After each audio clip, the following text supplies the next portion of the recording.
Khalifa Sall ci carrière politique am gëm naa ne mësul def erreur bu toll ni bi mu def tey. man dama jàpp ni kenn ku nekk ci ñun kuy leader war ngaa ànd ak tey ak dal d'accord naa nga exprimer sa frustration dégg naa ñu ne Ousmane Sonko dictateur la dafa génne nit ci groupe WhatsApp bi leader bu ne dafa mer amul lu muy def lu dul bind naan l'ancien pensionnaire de Rebeuss voleur de riz et de mil dama lay génne ci groupe bi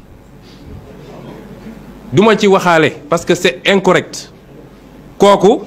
démb ak barki démb xama woon loolu ci moom bu la defoon deuxième place nga ne wu waaji mooy waaja def la foofu nga dugal di saaga ma génne ko ci groupe bi te ku fi saagawaat ma génne ko ci groupe bi amul luñ ciy xaar donc groupe bi c'est un groupe ouvert débat yaa ngi ci yum gis na ku nekk ngi wax loo xalaat avec des mots yenn saay sax truc mais ay xaste ak ay saaga xaju fa. Khalifa Sall ñëpp ñoo war di soutenir kuy saaga Ousmane Sonko ba mu des Khalifa Sall bu doon te ne benn nit ci kaw suuf moo war a taxaw ne man day kii saaga Ousmane Sonko du ma la mën a soutenir Khalifa Sall képp la war a doon ndaxte keroog ba soutenir ko jafee ci kanamu leader yi kii di Ousmane Sonko dafa taxaw soutenir ko ba groupe WhatsApp bi mu ciy génne ay nit yoo xamante si ne dañu doon wax lu ñaaw di ko jëme ci Khalifa Sall ba pare yamul ca loola mais mu assumé ko publiquement kooku wan na la ngor goo xamante si ne ak lu ngeen man di jote ci kaw suuf bu ko nit waxalee lu ñaaw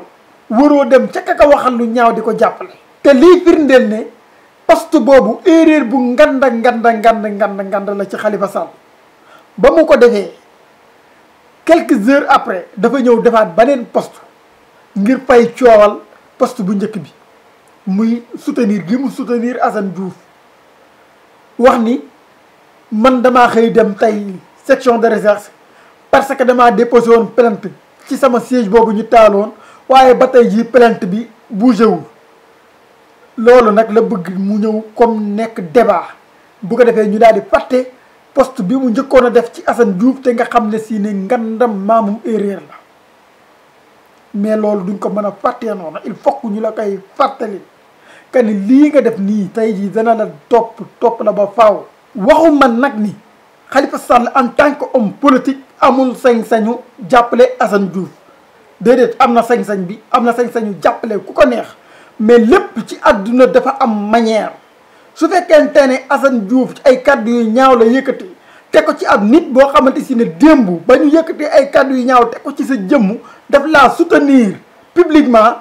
kooku waroo ñëw di encourager nit kee jël kàddu yu ñaaw teg ko ci kawam daal di dem mais poste Khalifa Sall bi dafay encourager saaga yi ñu def ci kaw Ousmane Sonko ba pare wëlbatiku dal ci kaw Ousmane Sonko te loolu nag wax dëgg yàlla ku seetaan vidéo bii Ousmane Sonko defoon ci moom te ma ngi ko defee ci siège Khalifa Sall keroog ba mu ko fay def Khalifa Sall moo nga ca ruqam ñemewul sax génn ndaxte boobu sénégalais yi ëpp ci sénégalais yi ñoo ngi dal ci kawam Ousmane Sonko jël courage am taxaw jàkkaarloo ak sénégalais yi wax leen loo xamante si ne keroog moo tax ñu jëlaat Khalifa Sall téyewaat ko ku la defal loolu nag ak loo leen mën a jot ci àdduna war nga xool bu baax a baax li ngay def di ko jëm ci kawam mais lii mu def tey jii lu ñaaw la lu ndaw la lu suufe la lu xeebu la man Assane Diouf ak ñeneen ñiy saaga joxe naa ci sama position démb ak bërk démb moo di ne ñiy saaga war nañu xool naka la ñuy fexee di jël ci ñoom xaalis di ko dugal ci réew mi au lieu ñu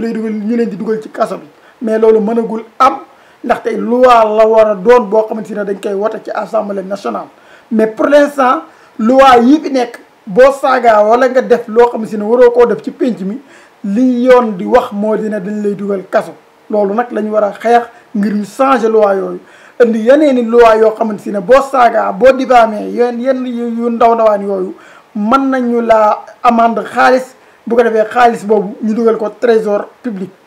loolu man mooy sama position